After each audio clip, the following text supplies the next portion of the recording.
Chair. So we'll just finish off middle of page 9 on the annual report. A shift in Canadian federal policy on energy and the environment may have both negative and positive impacts. Just curious if you can elaborate briefly on what that shift is and what those negative positive impacts are. I think that was a hypothetical risk, so I'm not sure that I would say there has been a shift. I think this was more for a forward-looking statement, if I recall. What kinds of shifts could there be? I mean, a more pro-energy policy would be positive for these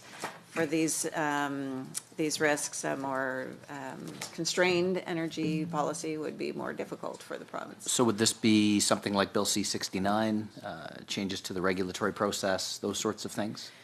Changes to the regulatory process that would detract from the investment attraction of Alberta. Yes, that would be a change in energy policy. So it sounds like those risks are being realized. Have we calculated the potential impact to Alberta? The government hasn't yet formally submitted a response to Bill 69, but the government will be responding in the policy in this window on that policy. And certainly the government will be concerned about the potential impact on investment attraction. And is there a timeline for when we might see that response? I believe the comment period closes early in June, so it will be before then. Okay, thank you. Moving on then to page 27 of and also page 56. You've talked about the carbon capture and storage program being underspent by $172 million as a result of the delay in the construction of the Alberta carbon trunk line. What is the status of the carbon trunk line and what impact, if any, does that have on the Sturgeon refinery?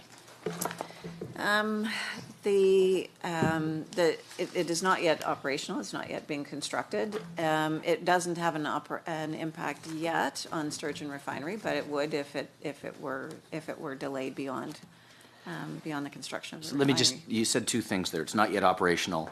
It's not yet being constructed. Are you talking about the Alberta carbon trunk line is not yet under construction? That's correct. Do we have an updated timeline as to when it may be? I do not. I don't think we do. No, we don't. And what would the implications on Sturgeon refinery be, which looks like it's going to be operational in calendar 18, should that not be there?